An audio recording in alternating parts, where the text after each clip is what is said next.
Hi, thanks for joining us for the second Cognitive Science and the Arts and Humanities event for this semester. The speaker series, which has now been running for about 3 years, is funded by the Stony Brook GSO and a FOSS grant, without whose support we probably wouldn't be able to do any of this, so thank you to both of those organizations. Our speaker today is Emily Troscianko. Emily is a research associate and postdoctoral training coordinator at the University of Oxford. She received a doctorate in 2010, also from Oxford, with a project entitled The Literary Science of the Kafkaesque, in which she uses recent cognitive scientific models of perception to help explain the eerie feeling of reading Kafka's short stories. That study became her first book, Kafka's Cognitive Realism, published by Routledge in 2014, and a paperback edition is coming out next week. Is it? Yeah, November 2nd. So that study advances the idea of cognitive realism, intending to provide a framework for asking and beginning to answer questions relevant to literary scholars of all theoretical backgrounds. What does it mean to represent, mirror, depict, or correspond to reality faithfully, accurately, almost photographically, or in a true-to-life fashion? What makes a text seem realistic to a reader? Does a realistic text have systematically different effects on readers than an unrealistic text? And what specific textual features are responsible for creating such effects? Ever the conscientious practitioner of interdisciplinary research, Emily's work has accentuated the need for dialogue between the humanities and the cognitive sciences, not merely a one-way street in which literary scholars like pirates plumb the depths of scientific studies to see what we can kind of make use of. In this vein, she and Michael Burke have an edited collection entitled Cognitive Literary Science, Dialogues Between Literature and Cognition, forthcoming from Oxford University Press. I first saw Emily present at the second Cognitive Futures in the Humanities Conference in 2014 in Durham, where she presented a paper on another Kafka story, A Hunger Artist. She talked about how second-generation cognitive science, which in short considers how embodied experience plays into cognition or thought, including research on eating disorders and starvation, can factor into two traditional literary critical concerns: thematic interpretation and paradox. She further argued that a first-person perspective, one that acknowledges the complexity of actual real-world embodiment, can at least sometimes enrich the field of cognitive literary studies. In combining first-person and second-generation perspectives on literature, the presentation went, we can kind of move toward both an ethical and interpretively rewarding form of literary scholarship. It was, for sure, one of the most eye-opening, original, and insightful arguments I've come across, especially in the form of a 15-minute conference presentation. And I think it's a prime example of what good interdisciplinary research can bring to the humanities. So with that, please welcome Emily Troscianko.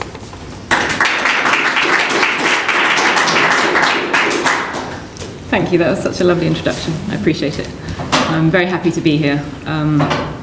I will be trying to... I'll be starting by approaching this question of need and of usefulness via the back door, if you like, of interdisciplinarity, because for me that's the way I've found myself moving towards things that might actually be called useful. Then I'll set out the particular realm of usefulness which I'll be dealing with today, which relates to mental health and specifically disordered eating in relation to fiction reading. I'll give some reasons why I think these two areas, disordered eating and fiction reading, might have useful things to say to each other. Partly the culturally inflected nature of eating disorders, and partly the very strong embodied quality that they manifest, which also has implications for kind of mind-body feedback loops, which I've recently started to get really interested in. Then I'll talk about the state of research in this field at the moment, which is pretty easy to do because there's hardly any. And then I will ask why there is so little research and suggest that maybe part of the problem is it's quite easy to just fall into idealistic assumptions about the wonderfully beneficial nature of literature, rather than actually inquiring into whether this is the case. So I'll present some very preliminary empirical evidence that suggests, yes, there may be some beneficial effects, but also we have to take very seriously the possibility that fiction reading might be doing people harm as well. And that will lead me to sort of broaden out into a bit of reflection on trigger warnings, safe spaces, and all these kind of things that are so heated in the academic context at the moment, particularly. I'll also reflect a bit on the joys and the frustrations of working with non-academic partners. And I will conclude with some thoughts about why we really need cognitive literary studies, or as I prefer to call it, cognitive literary science, or CLSci, just to be trendy. Why we need this kind of disciplinary contribution to a more medically orientated study of literary effects. And throughout, I will be there will be a thread of kind of interaction between the we in my title and the I. I will be trying to be fairly honest about my own investments and commitments and reasons for doing the stuff that I'm doing, because I think this is one of the interesting questions that we encounter when we start to ask these questions about usefulness. Just before I start, though, I'd be really interested to know just vaguely what disciplines you feel that you primarily inhabit. Could you put up your hand if you think of yourself as a, say, mainstream literary critical person, so not cognitive? Okay, and cognitive literary? Very hesitant, you group. Cognitive sciencey? Cultural studies, did you say? I haven't said that yet, but great. Medical, healthy fields? Okay, nice mixture. Who haven't I covered? Where would you place? Art historian, intellectual historian. Great. Film studies. Mm-hmm. Theatre study, performance. Yeah, okay, sorry, I missed out that whole just swathe of really important stuff. Obviously, texts only exist when they're for reading, not for performing. So I guess I found myself in a somewhat reflective mood as I've been planning this paper, partly because my partner has just moved out to California for the start of a new postdoc, and I find that the sunshine is most conducive to spending time thinking about what actually matters. Something very oppressive about constant rain in England that stops you ever thinking about these things. So I've been thinking about the little corner of academia that I've been trying to carve out for myself, somewhere between, I suppose, the cognitive and the medical humanities. And I guess I really don't feel like I have any answers for myself about how to move forward from this point necessarily. At the moment, financially speaking, the niche that I'm carving out doesn't seem to be particularly viable. Like, I don't have a proper research grant at the moment, or stable research position, or any other academic position, in fact. And who knows, maybe if I'd stayed in the better charted territory of standard literary studies, things would have been different. Maybe not, because there's hardly any money anywhere. But in any case, I feel that that's not really a relevant question for me anymore, because I simply couldn't have stayed doing the things that I thought literary criticism consisted of as an undergraduate. I found myself on the cusp of starting my doctoral studies, really feeling something of a crisis of nerve, I guess, not knowing at all whether I wanted to actually go on and do the doctorate. And my inveterately scientific family plunged in at this point and said, well, is there a question that you really want to answer? And if not, maybe don't bother. So I realized that the thesis proposal for which I'd got the funding was just actually filling me with quite a lot of horror, and I couldn't really bear the idea of doing it for 3 years. It was a pretty sort of theoretically dense thing about representations of space in modernism and the relation between rhetorical and philosophical traditions, and I realized I didn't actually care a whole lot about any of that. And the question that I realized I did want to answer was quite a simple one. It was just basically, why is Kafka's writing so great? Why do people carry on reading Kafka after all this time? What makes his writing fascinating? That kind of set of questions. And I quickly realized that in order to tackle this type of question, I needed to understand a bit about how the mind of the reader works. So what kind of interaction is set up by the text between the textual features and the cognitive features. There was actually, interestingly, already a kind of hint of, of these types of scientific leanings in this original proposal, but it was not really going anywhere particularly interesting. So interdisciplinarity was then my way of tackling the question that I actually cared about. And it had to be a kind of thoroughgoing interdisciplinarity rather than, just a smattering of Damasio and mirror neurons to sex up the surface of the argument. It sort of had to be fundamentally guiding where the questions and the answers were going. And actually thinking about answers, I guess, is already a quite scientifically inflected way of doing things, because humanities frustratingly often have a resistance to the idea of answering questions. So only in their most irritating manifestations, I guess. This was the paper that really changed everything for me. I'd started to think about the fact that it wasn't really space that interested me in text, it was vision and the relationships between vision and imagination. And I'd sort of started reading some of the philosophy around the science of visual perception, and then came across this very, it's a very kind of almost overdone, quite bombastic, very hardline paper about the failure of the idea of mental representation to account for visual perception. So the idea is we don't see things by building up a detailed picture of the environment. Instead, we engage with it in a moment-to-moment enactive fashion. And this just completely opened my eyes to what it is about Kafka's style that is so effective, at least one of the important things. He gives us often very, very little, very minimal description of the scenes in which the characters interact with each other, and yet this doesn't seem to cause any problems. It indeed is positively effective, I think. And my way of getting a grasp on that kind of effectiveness was through the concept that I gradually moved towards of cognitive realism. So this is, to begin with, the interaction between the psychology as the cognitive processes as they exist in the mind of the reader and as they're represented in the text, or rather evoked. Representation becomes a bit of a problematic term.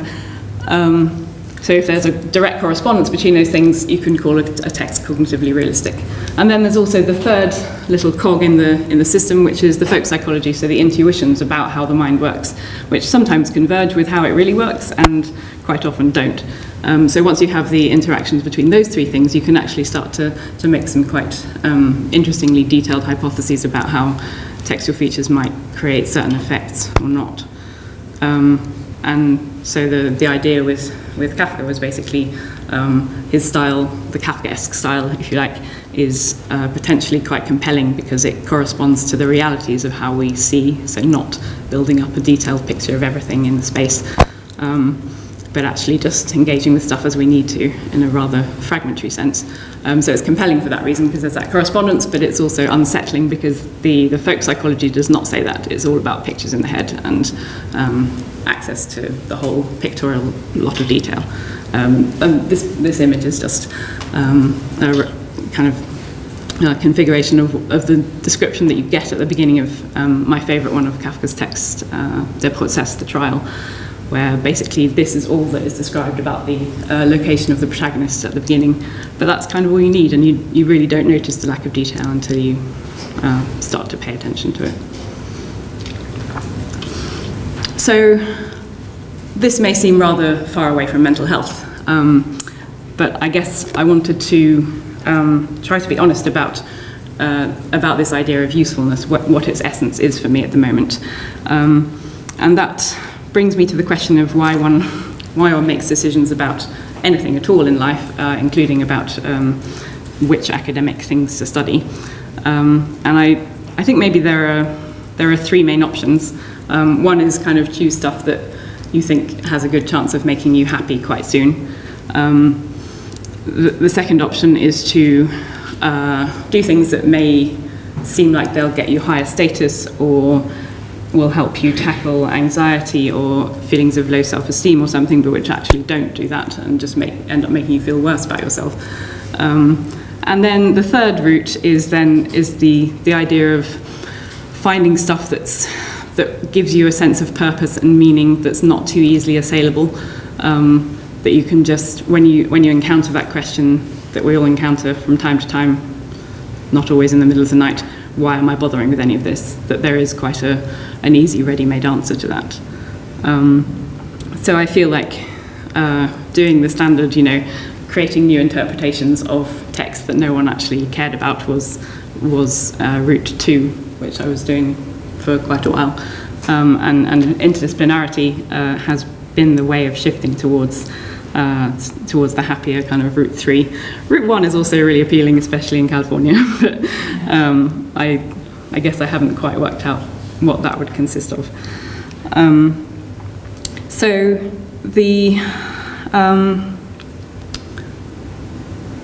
interdisciplinarity has been the means of making that transition to that third route, and I think the way that it's done that is by allowing me to start to answer questions that I couldn't with just a sort of monodisciplinary framework. And I think this in general is a good clue to the kind of interdisciplinarity that is worth paying attention to. Does it really do something that you couldn't without all its constituent parts? And so the questions that I began to ask in the doctorate were questions then increasingly not about literary meanings, but about literary effects, or rather interactions between literature and human minds. And now, if you like, these questions have become kind of intermediate layers towards a second set of questions, which are more about whether those responses, emotional or interpretive or inferential, or in terms of mental imagery, whether those responses can have, in turn, knock-on effects that might be considered therapeutically valuable or indeed harmful. So, of course, mental health is not the only kind of, the only candidate for ready-made meaning. I mean, there are a vast number of problems, questions, things that need tackling in this strange world of ours, but this is the one that I've chosen to care about, and it's certainly a big problem. I won't bore you with sort of statistics about prevalence rates of mental illness or eating disorders in particular, but they're high and they seem to be growing, and they cost governments and individuals a lot of money, and they make people miserable, and we don't have a very good handle on how to deal with them. So the situation is serious enough that bodies like the World Health Organization have been saying now in recent years, we need to be taking a more multidisciplinary approach to this stuff. We need to, in particular, take cultural factors more seriously. And so the current project of mine, I guess, is an attempt to respond to that invitation and to investigate what the role of culture might be in the specific case of disordered eating. So there are systematic, logical reasons for choosing eating disorders, and I'll come to those in a moment, but I guess, to be honest, the primary reason is that I used to have one. The crisis pre-doctorate that I mentioned was partly just a function of being very ill and not really having the ability to get an overview over what I was doing, not having energy to contemplate, 3 years of quite isolating and draining work on something that I didn't care about. And happily, I was sort of halfway through the doctorate. I started to get better, just in time to realise what a mess the thesis was, not quite in time to be able to deal entirely with the mess, but I got there in the end with the revisions for the book. And I started to write a blog for Psychology Today, which was initially a very sort of autobiographical thing, charting the process of my recovery, and became more about trying to fuse scientific and personal perspectives on disordered eating. And this really has become the most important professional or semi-professional thing that I do. I engage with a lot of readers on an almost daily basis, and I feel that this is a way in which I can actually make a difference to people in a way that probably, well, certainly so far my academic work has not. And in a way, looking back, it seems strange to me that it took so long, but a few years into my first postdoc position, I started to think about, well, I suppose mainly it was because I was spending such a lot of time on the blog. I thought maybe actually I can find some way of making it a legitimate academic activity somehow, so I don't feel that there's lots of time being siphoned off into this thing that is not professionally advancing me. So partly it was that, and partly just wanting to put together different areas of my life that felt quite disparate. But I started to think about the connections between all that eating disorder stuff and the literature. And then this gave rise to the article that Dan mentioned, which was prompted by Kafka's short story, A Hunger Artist. So this is a story about a man who is one of the 19th century hunger artists who fasts for other people's entertainment. He got used to having big crowds watching him do his long fasts, and the fasts got longer and longer and more impressive, and then gradually the people started to melt away and would just rush past his cage to see the animals who were doing exciting tricks and were generally much more interesting to watch. And yet he couldn't stop fasting, and eventually he came close to death, and the last words that he spoke to the overseer who'd been looking after him were a kind of resistance of admiration. So he said, "You shouldn't admire me, because the only problem was I could never find any food that I wanted to eat, otherwise I wouldn't have fasted." And then he dies, and then his cage is swept clean, and in the cage is put a wonderful, lissom glowing with health panther, whom everyone flocks to see, and the end. So this is my response to this story in the article was sort of guided by an initial reaction about the oddity of the fact that although he's called the hunger artist, and in German, hungern as a verb means to fast, although the noun is also hunger. So he's described as the hunger artist throughout, but him being hungry is never mentioned, even though he eventually starves to death. And I kind of was, as soon as I realised this, I was interested that I'd not noticed it before, and used it as a basis for reflecting upon the potential psychological effects of this text more generally, and using the framework of cognitive realism to try and come to some conclusions about that. But for me, almost the centre of the argument, or one of the main propelling factors, was the critical literature that I came across in relation to this piece. It's just, to me, it's all absolutely falling into Kafka's trap. So people are taking the epithet, the hunger artist, and assuming, firstly, that he is a genuine artist, that he is creating an actually, perfectible and admirable work of art, which is, to my mind, not intimated in the text at all. Then all kinds of morally weighted concepts like self-control here combined with purity are imposed onto the text, which again are not given within it, and in my mind incompatible with it. Then you get even more problematic stuff about how he's, it's great that the children come and watch him because they may one day restore fasting to its former glory, that we should admire people who are all spirit and no flesh. They're just very unreflective responses to this gap that Kafka has created between the title and the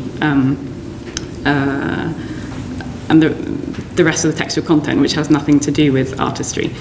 And of course, then there's the popular move of just returning everything to being about representation and about textuality, which is also kind of tedious. So if you think, probably not many, vulnerable teenagers or whatever would ever read this stuff, but if they were to, it probably wouldn't be particularly good for them. And I suppose my prime motivator then was a kind of anger about this, actually. And anger, I guess, relates back to that third root of, having purpose and meaning in one's academic pursuits. Anger is useful as long as it's combined with some other stuff in, just thinking through the ramifications of what it means to try and do more good than harm with our academic research and writing. So this was where the whole thing started, and then the next step was to try and do some more empirical follow-up in this kind of direction. So I got a 6-month knowledge exchange fellowship. I think knowledge exchange is probably not one of the academic buzzwords that has made it across the Atlantic so far. The idea is public engagement, or what we used to call also knowledge transfer, is a kind of top-down, we dictate our wisdom to the general public, and knowledge exchange then tries to make the relationship more reciprocal. So it's about getting things back from non-academic partners or collaborators, as well as giving to them. So I set up a partnership with the main UK eating disorders charity Beat, and as I say, it was only 6 months, and probably the most significant lesson that I learned from this collaboration was that whatever you think you can do in 6 months, you can probably do about half of that much, and especially if you're trying to do empirical work, there's hardly any time to do anything. But the main thing that we did accomplish was to run a major survey asking people about the relationships they perceive between their reading habits on the one hand and their mental health on the other. Because of where we advertised it, it was primarily responded to by people with a personal history of disordered eating, but not exclusively. And I was absolutely delighted and amazed by the number of responses that we had. This was not a sort of simple, 10 question questionnaire. It was 60-odd questions, and lots of space for free responses as well as multiple choice stuff. And we got 885 responses altogether, of which 773 were people with a personal history. And just there's a really quite touching amount of reflection and honesty that went into the responses. So it's been an extremely rich data set to work with, and I'm only beginning to scratch the surface of what I think it can maybe start to teach us about this realm of interactions. But in the rest of the talk, I'll just give you a bit of a sense of the kind of things that I'm learning from it. But first, I will backtrack briefly and just give you a couple of pointers as to why I think eating disorders and fiction reading may make sense as a juxtaposition, taking out the personal factors for now. The first, as I mentioned, is the relationship between culture and eating disorders. They are probably the most obvious case of cultural inflection, in the sense that the ways in which we're encouraged to think about body image and diet and exercise and all these things are fairly sort of monolithically inflicted on us by what we might call the mass media. This is probably getting more true also with other mental disorders now. I gather from talking to undergraduates that the same kind of things could similarly be said of depression, certainly of self-harm, that, like Instagram is full of the chic of all these kind of things increasingly. But it's always been the case with disordered eating that there is this kind of barrage of stuff that makes things difficult. And so this is, I think, one way of conceiving of the possible role of fiction as opposed to those other manifestations of culture. Fiction might be doing something rather different. So this respondent, this was just in response to the final question of the survey, which was, is there anything else you'd like to tell us? Talks about books and in particular fiction providing a transitional and creative space for expressing her own feelings, offering a potential to go beyond her own experience and explore different possibilities without connecting from reality entirely.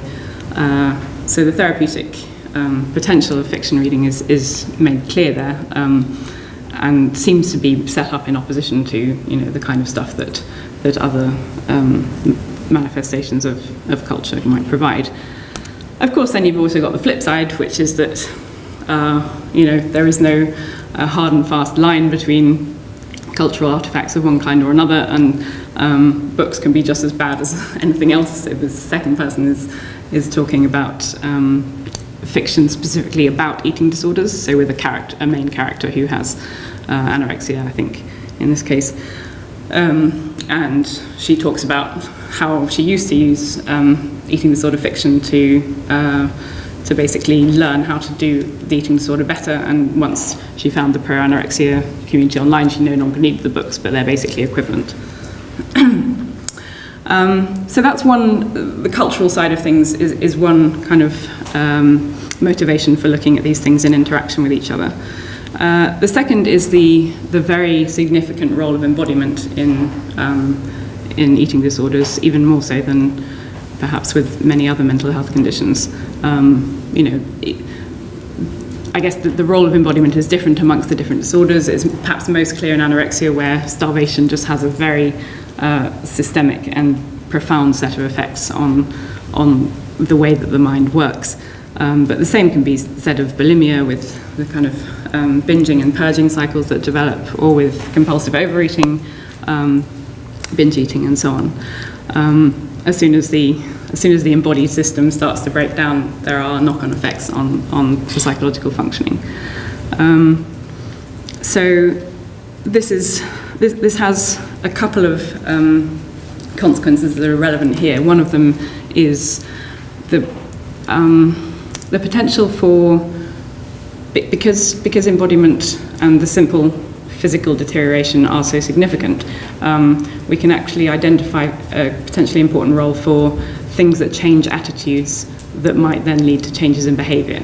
Like, basically the initial stages of recovery from anorexia are not complicated. All you need to do is just eat more consistently, and whatever gives you motivation to do that in the initial phase will help you along a lot.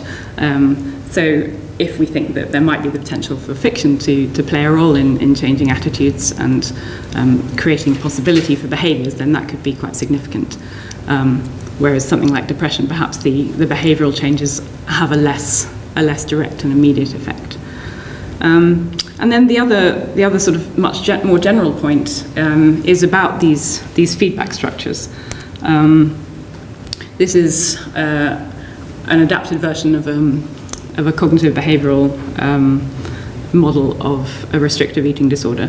So here you see the interactions that can develop between thought patterns and behaviours like eating or exercising, and body weight, and then mood and social interactions. The whole lot are, and probably there should be lots more arrows as well, but there are complex interactions that can develop here. In this case, the states in the boxes are not weighted, so this could be understood as simply representing the situation of a healthy person. The perturbations will be small. The mutual effects will balance each other out. But then if you look at the kind of the weighted version, where you've got disturbances, you've got over-influence of preoccupation with body shape and weight, for example, which will lead to restriction and to other compensating behaviours, which will push down the weight, which will increase the obsessiveness and the withdrawal. And you can see how easily the positive feedback here, so positive feedback in the sense of a self-amplifying loop, how quickly that develops in someone who is vulnerable to illness or already ill. So if we have that basic model then of the kind of mind-body interactions, then and we can create a very simplified version of it here, then it's not a great leap to start to think about how culture might start to play a role, how it might not only provide inputs into the system, but then more integrally actually function as part of the system that is serving both as cause and as effect, and helping drive this loop. And certainly these kinds of feedback interactions they come up all the time in the survey responses. People talking about how feeling worse on a particular day makes them more likely to engage with fictional characters in a particularly eating disorder filtered way, and how that makes them in turn worse. This comes up in terms of emotional engagement with the characters, in terms of the way that the characters' bodies are described, in the very specific terms also of just trying to get tips about how to not eat, or how to rid oneself of the food that one has eaten. So there's lots of there's lots of these loops at play here, and so I think this provides quite a strong basis for starting to explore in greater depth. You know, what is it that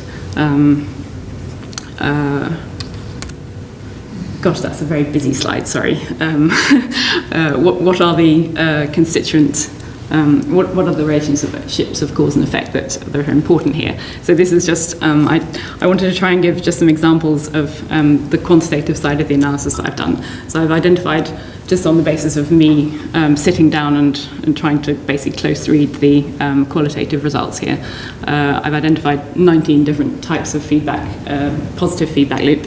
So self-amplifying kinds, most of which end up being exacerbating the eating disorder, but not all. And in the right-hand column, then you can see how many examples of testimony from the survey respondents are given for each type. So, I'm sorry, it's also not helping that it's kind of off the side of the screen a little bit, but you can see examples here. Just a very basic example, like if I feel worse, then I read a certain kind of book, and then I feel worse again, and then everything goes into a downward spiral, a vicious circle, or conversely, it could be the opposite, and reading could be part of a positive feedback loop in an actually positive direction.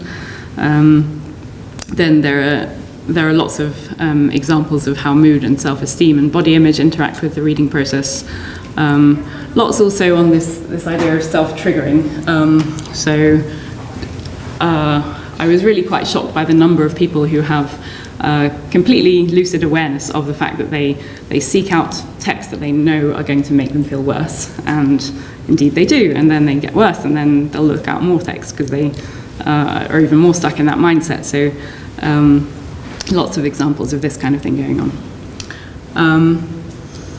Then there are also fewer, but some examples of negative feedback. So the small table on the right are examples of where a new input actually then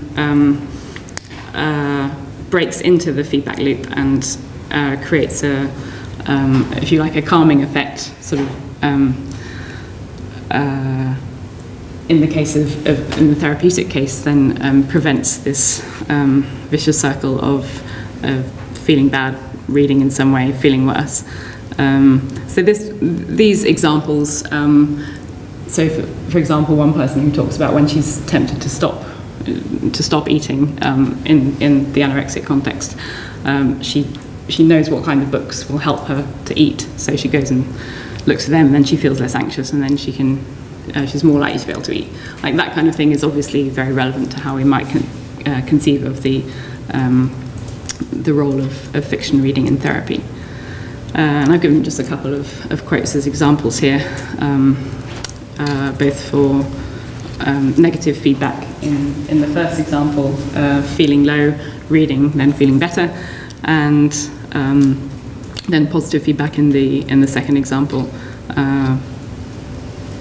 feeling bad,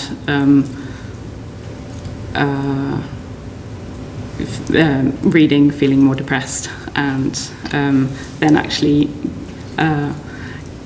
part of the eating disorder resistance to the reading being that it's just about being physically still, and so reading then also being. So sorry, yeah, I messed up the explanation of that. So the person was saying that the reading can be good, but whenever she starts to read, the eating sort of kicks in and says, actually, you're being lazy by sitting reading, you should be exercising. So the positive effects of the reading are prevented from happening. And I think, I really want to make clear that for me, eating disorders are just a case study. They're not meant to be the whole story when it comes to thinking about the role of fiction reading in health. And I think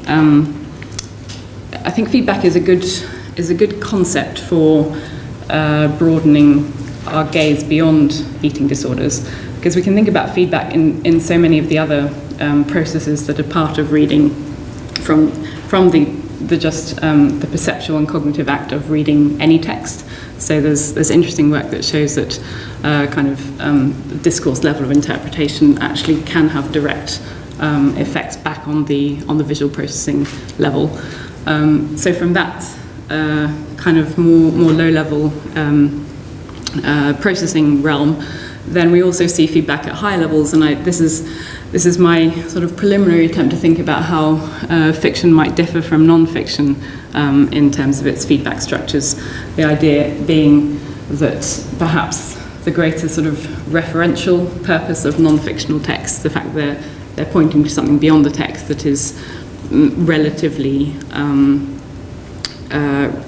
clear-cut and not subject to a million different interpretive possibilities, might mean that there's more negative feedback there. So if you go down a stupid train of interpretive thought, then you'll be probably brought back quite quickly by just something else that comes next in the text that makes clear that was stupid. Whereas in the fictional context, because the possibilities of association are so much broader, there might be a much greater possibility for positive feedback to kick in and to go unchecked, especially in solitary reading, which is obviously how we tend to do it now. If you're reading in a group, you might have other people chiming in and saying, actually, no, that doesn't make sense because of X, Y, or Z, whereas you're reading on your own, and these interpretive loops can perhaps kind of spiral out of control in the way that I think happens with those critical responses to Kafka's story. They're kind of off in their own world of interpretive self-indulgence, if you like, and they're not really anything much to do with the text anymore. So there we can perhaps think about those structures as relevant to the study of literature, and also definitely of performative arts as well. So I said I would say a little bit about the current state of the research. It does seem, because there are such obvious reasons why there might be relevance of this kind, it does seem strange to me that more research hasn't been done. But unfortunately, a lot more bibliotherapy, as it's often called, is practiced than it is investigated. So this is just one example of a kind of commercial manifestation of bibliotherapy. School of Life in London, to be fair, they're not actually claiming that their bibliotherapy will solve your mental health problems, but they're charging a good amount for sessions with bibliotherapists who are not trained in anything other than they like books. And it seems to me a little bit problematic. Psychiatrist Jonathan Dexter has talked about the unfortunate nature of this priority of belief over rigorous research. And as I said at the beginning, there are obvious reasons why, particularly people who are invested in the study of literature, might want to believe that it can be helpful. But as I think I've already made clear, there are also reasons to think that helpfulness is not all it can do. And also, beyond the basic question of good or harm, what are the mechanisms? This is something that there is really very little evidence on. There's quite a bit of empirical evidence of efficacy of self-help bibliotherapy, so just reading relevant self-help books. But even there, the evidence on mechanisms, how this is actually helping, is pretty minimal. And when you come to creative bibliotherapy or using fiction or poetry or drama, the evidence is very slim indeed. There's quite a few very well-known or classic theories of the supposed mechanisms, but there's not really any evidence for any of them except the last one. There are some experiments that have been done to suggest that the issue of reducing defensiveness and gaining insight and then committing to change might be important. But really, a lot of work still needs to be done. And a characteristic of a lot of the theorizing in this area is that very broad concepts are bandied around without much attempt to define what is meant by them. This paper is actually a good example. This is a systematic review of the evidence for creative bibliotherapy in developmental issues amongst adolescents. It's doing something systematic, but then when it comes to speculating about the mechanisms, you've got things like reframing and empathy and identification, which are big things that have been have started to be studied properly in the cognitive literary realm, but really are not unpacked at all here. And this is one reason why I think bringing CL-Sci into things could be really useful, because we can start to think about how empathy relates to sympathy and to trust and to all these other kinds of terms that can remain very, very vague and monolithic if we let them. So this was just, I think I will cut this short, but this is just a bit of evidence about the potential of these texts to do harm as well as good, and so why we should resist those easy assumptions. And some slightly more detailed findings on these 4 dimensions, which I chose as the sort of key ones that might be relevant to investigate. You can see here basically the very salient difference between the fiction about eating disorders, where the vast majority of people report very negative effects from reading it on all 4 dimensions, and then the much more mixed picture when people are talking about the fiction they prefer to read that's not about eating disorders, where there's very strong effects on mood in the positive direction, but the other things are slightly more variable, as you might expect. And I include this quote just to show that the potential for harm applies absolutely to the canon. Whether it comes in Austen or in the Twilight series or whatever, it's the idea that you should, when you're unhappy, stop eating can be a dangerous one if you're susceptible to it for whatever reason beforehand. And this was then our kind of, as I say, very preliminary attempt to think about mechanisms.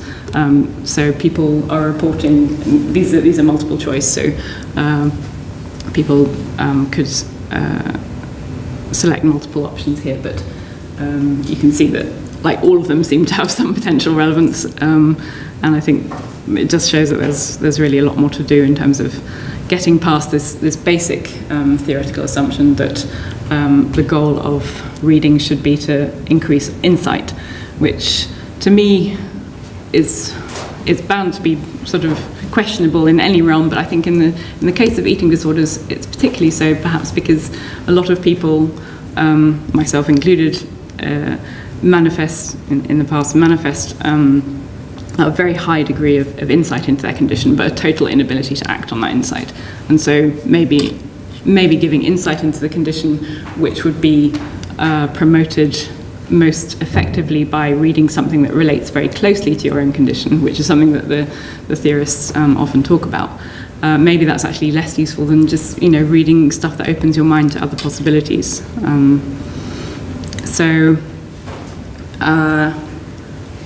As I say, there's a lot more to be found out here, and I think it's important not to jump to overly rapid conclusions. I will just conclude with a brief anecdote about the partnership that I had with the charity.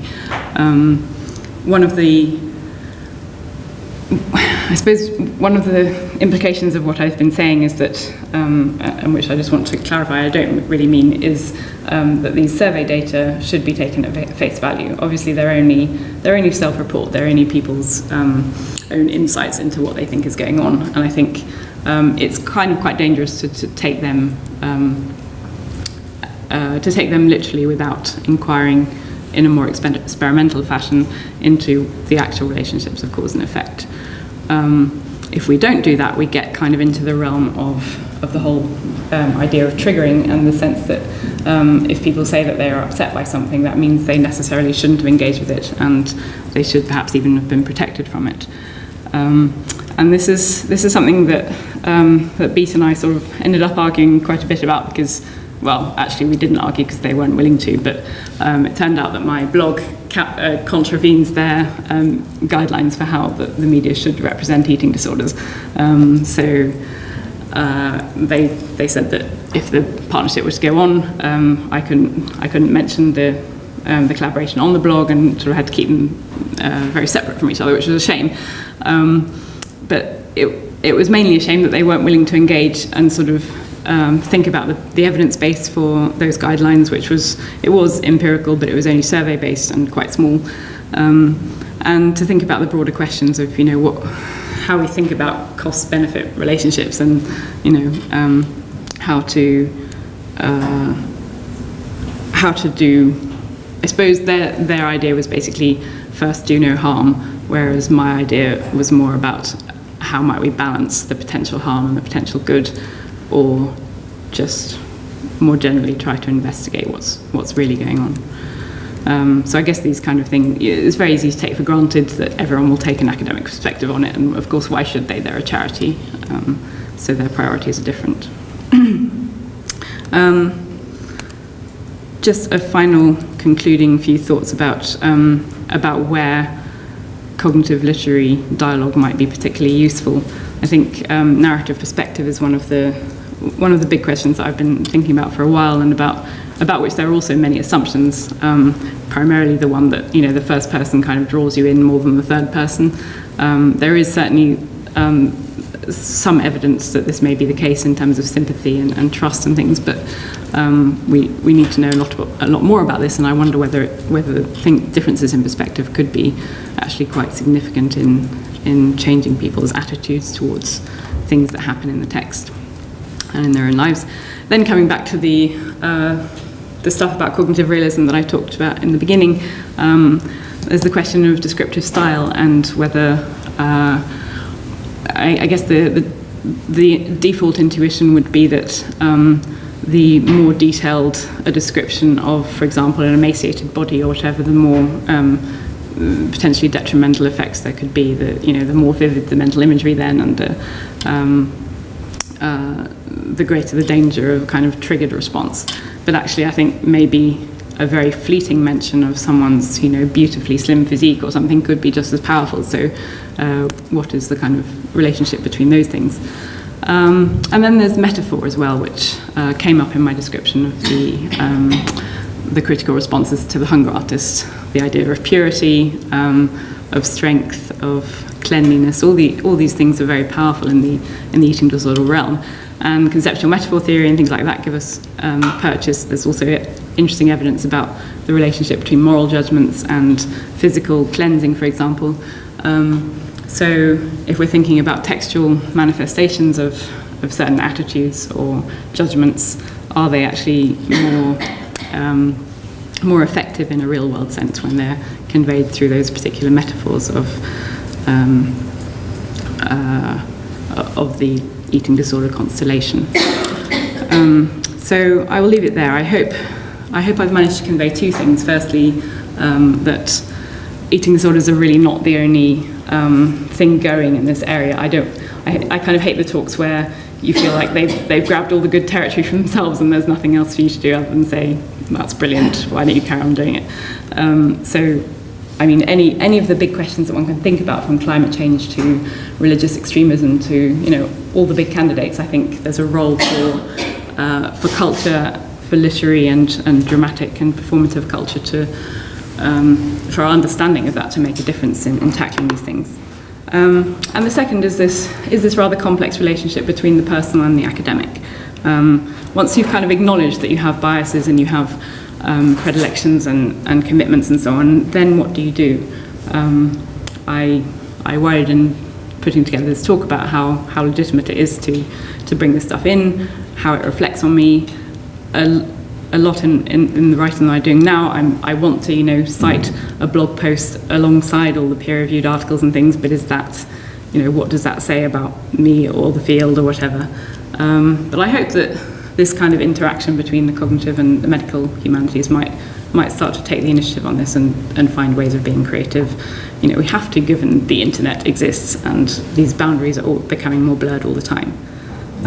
But for now, it's really nice for me to be finally convinced that science doesn't have all the answers, and randomized controls trials are great, but we need to make our own changes to how those methods are conceived of and practiced. So yeah, I guess basically it's nice to feel that CLSI has some usefulness. But I've talked far too long, so over to you.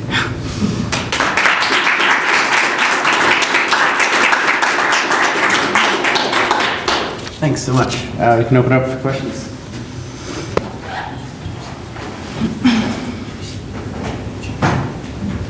would be really interested. Okay. Oh, go ahead. No. Okay. Yeah, you're talking about leaders. So at first I had been wondering if there are then norms that you would establish for understanding a readership. But then I started to realize that you were getting fairly specific with questionnaires and that people, to some extent are self-identifying with the kind of reading habits and whatnot. So, in part, I would ask you if part of your work is to diagnose reading disorders.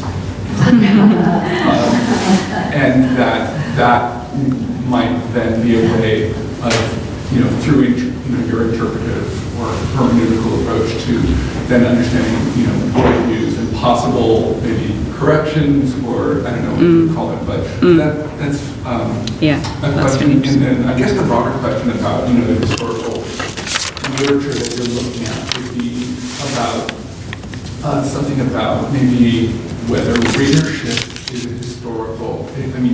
I know you're looking very closely at individual cases, but are you also able to make broader characterizations of readership over time, like from a century or two ago, and how that might have changed? That could give some insight into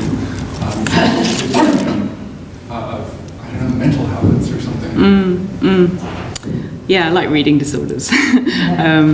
It's very clear from reading people's thoughts about this stuff that the sheer strength of the interpretive filter that so easily gets applied to what's being read is almost outweighs any other factor. Lots of people said that it almost doesn't matter what text they're reading, because they bring so much stuff to it that they'll filter out anything that's not relevant, and they'll just take what they wanted. And interpretation is kind of at the center. Actually, I didn't really get into it because I still find it hard to talk about it in a both concise and clear way. But I think interpretation is another of these things that's hugely. It's the bedrock of humanities practice, and yet it's very rarely inquired into as an object of inquiry itself. And I think there's a kind of spectrum on which one could see interpretive practice in the cognitive sense in the mental health realm. So you've got conditions like schizophrenia where there's a very hypersemic or tendency to overinterpret the world to a kind of very extreme degree, and then the other end you've got things like Parkinson's disease where interpretive salience is very much dampened down, and then I guess eating disorders inhabit kind of both poles at once, where some things are really interpretive significance is really over-attributed to them, and in other cases it's ignored and the interpretation doesn't kick in. So I think maybe that's something where maybe that's the central point where these ideas can actually meet and illuminate each other. I think the need to understand really what we mean by interpretation, what are its precursors, what are its potential effects, what things count as interpretation or not. I think that could be a really productive way to go, and would get at the idea of the reading disorder that's not the same as an eating disorder or depression or whatever else, but it bears a close and fraught relationship with those other conditions potentially.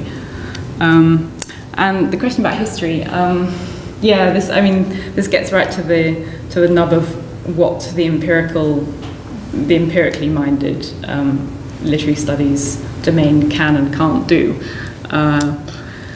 Unfortunately, you can't do controlled experiments with historical readers, so all you can do is look at testimony that has been passed down to us from them. So to that extent, cause and effect will always remain somewhat opaque, because you can never go in and do the control condition. But maybe I don't know, maybe that is a slightly too mechanistic way of thinking about it. On the other hand, I think it's important to bear in mind the limitations of what we can and can't know about people who are now dead. I suppose I'm trying to keep my sights a little bit more modest at the moment, but certainly a kind of a broader cultural investigation would be fascinating to do. I mean, there's lots of interesting historical work on disordered eating, and of course on the kind of history of reading and so on, but it feels a bit terrifyingly daunting to try and put them together right now. I'd be interested if you had any thoughts about where one might start, but yeah, perhaps for another decade. Yeah, thank you very much for such a rich talk and a fascinating project. It's the kind of thing I need to think a lot more about before I can ask anything sort of really meaningful. But I have just a piece of information I'd like, or that you showed up, which has had to do with the age of your respondents. Because I work in age studies, so I would assume that it's mainly young women or young women. And you have the gender question about women versus men. Yeah. But I wondered whether any older people responded, and whether you're studying the difference between responses that come, well, first gender-wise responses, and second age-wise. Yes. I mean, whether you can build those in or not, I don't know. Yeah, I definitely plan to. As you say, sadly, not sad, but as is typical in this kind of area, it was primarily young, so up to mid-30s women who responded. And I haven't actually broken down the analysis by age yet, or by it doesn't really make sense to do it by sex, probably because there are just so few men. But we did have a decent number, like more than a handful of older women. I mean, I think the oldest was in her 80s, but she was sort of the only one in that decade. But then there were quite a few from kind of middle age spread. So. That is definitely something that I would like to look into more. I think. Well, I don't know whether you have any predictions about how interpretive habits might change, but I'd have thought that there might be. I don't know. Perhaps the relationship between the very narrowing filter of the eating disorder and the sort of expansive possibilities that fiction opens up might be somewhat different when you've had more life experience. Well, that's right. So, yeah. No, definitely work for the future. Yeah. Very fascinating. Yes. I too enjoy your talk. And this is not a scientific observation, but it does pertain to your concept about bibliotherapy and that thing you're struggling with, which is to what extent is it appropriate to be the personal and to the academic. I mean, we all do that to a certain degree. We're human beings, and we're motivated by that which we're organically motivated. I don't think there's anything wrong with that. I was struck by the chart you showed about people that were put off by literature that dealt explicitly with eating disorders and literature that didn't. As a medical ethicist and someone who is trying to get my students to think about other people, I use fiction specifically for the purpose, literature and specifically fiction for the purpose of getting people to get outside themselves, to adopt, in a natural way, the perspective of people with whom they're not familiar. I think the therapeutic part is the ease with which, even though it requires patience, literature can take you outside yourself, not just into a fantasy world, but away from you, and all the minutia and the nagging. And I mean, I've actually, again, this is unscientific, but I've made the claim in the past that it's Dostoevsky and Tolstoy that have kept me out of therapy, not any other kind of willpower. So I think there may be something to that, which is not to say, of course, that literature isn't a completely legitimate way of addressing just the kind of problem with which you're preoccupied. And I realize, this is the last thing I'll say, I realize that my remark is potentially controversial because I don't want to be blaming the victim, and I don't want to do anything that will take her or him away from, some form of coping. And how am I to know this unique thing that I'm not suffering from that he or she is? But I guess this is sort of a question. What do you make of your respondents who claimed that explicit attention to the thing with which they were dealing didn't make them feel better? And is there something I mean, maybe this pertains to your ready-made meaning category. I mean, other regard would be an instance of that, helping the world. I mean, not to blame the victim, but, is this and many other kinds of things from which we suffer a result of some form of self-absorption? Not to be controversial, I'm just posing the question. Yes, gosh, that's a lot of really interesting ideas. What do I make of their testimony along those lines? I think there's probably an issue of timescale. I mean, I can completely imagine that in the short, potentially to medium term, reading this stuff makes you feel worse, makes you feel more preoccupied with it. You feel that it's just unequivocally done you harm. But I think part of the trajectory of mental illness is often to come to a realization about just how shit life is when you're ill, and then be motivated to do something about it. So one could argue that there is a role for that increased preoccupation, that engagement with others who are not sufficiently different for it to be a mind-opening experience, but who are almost exactly the same, therefore are not doing anything other than increasing the self-absorption. There might still be actually a positive role for that, because you'll get frustrated enough in the end, perhaps, with that you'll do something to try and get out. So that's perhaps one very partial answer to what you suggested. Tolstoy and Dostoevsky. Would you say that usefulness of those texts for you was? I mean, you don't have to go into the details if you don't like, but was it about difference, or was it about similarity, or was it a mixture? It was both. I mean, Dmitry Karamazov's a gambler, and the closest experience not to get too personal, but the closest experience I've ever had to addiction is not losing money, but losing a lot of time at that poker table. But when I read about this character who was so different than me and really in trouble in contrast to me, I just grinned. I mean, he got Dostoevsky, he got it. He himself was a gambler. And that's just one example of many. Yeah.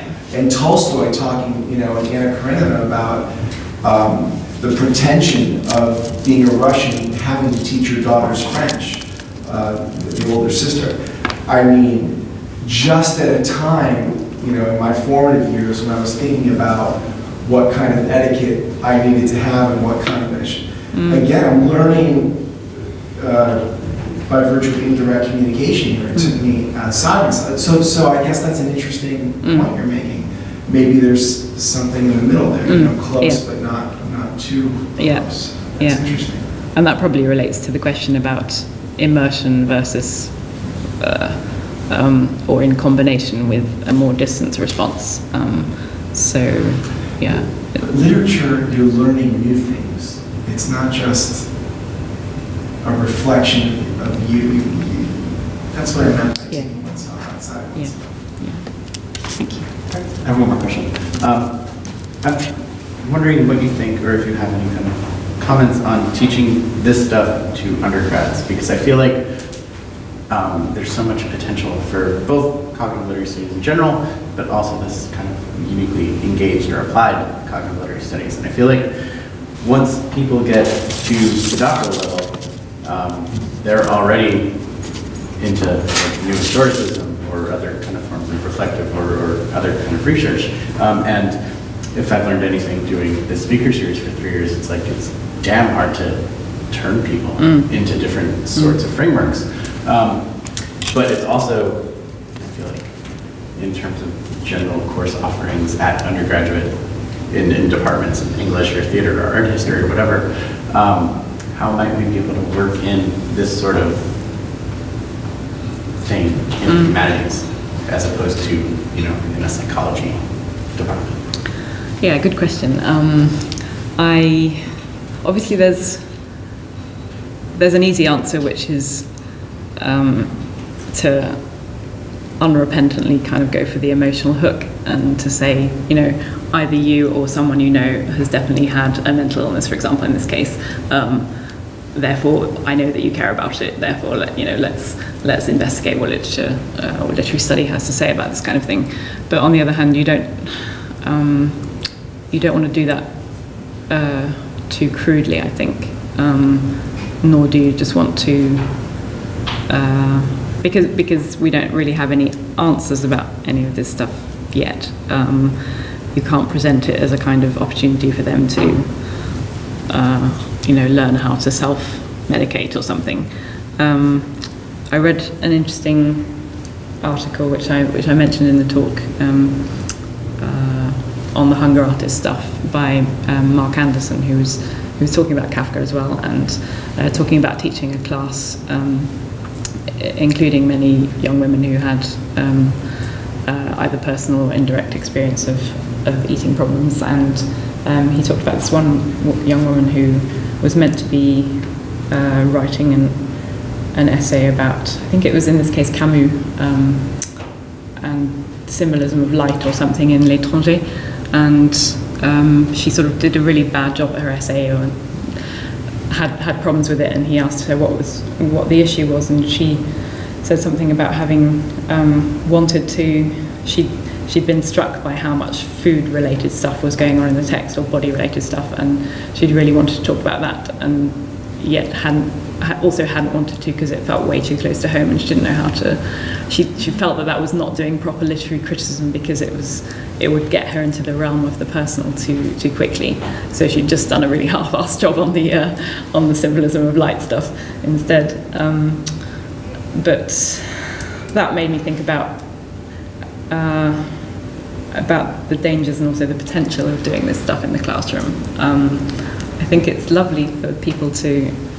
One of the reasons that I like at least trying to teach the cognitive stuff is that it makes personal experience legitimate. It says, if you have a response along such and such lines to this text, that's relevant to our study. We can work with that. We can try and investigate why, and think about if you change this word or that word, how would that have changed your experience? So I think this kind of takes that intuitive appeal a little bit further, but also, further in a good way and also in a fraught and tricky way when it comes to mental health. But then engagement perhaps on something, I mentioned climate change, for example, and there is interest in how narrative engagement might help motivate people to be more environmentally responsible and stuff. So maybe a slightly less close to the bone kind of thing might strike a nice compromise between, going for the jugular and seeming irrelevant. That's maybe one way of proceeding. Right. So I think we've been going for a very long time now. Huh? So if anyone has more questions, we can ask them over coffee and munching and come back. And thank you very much.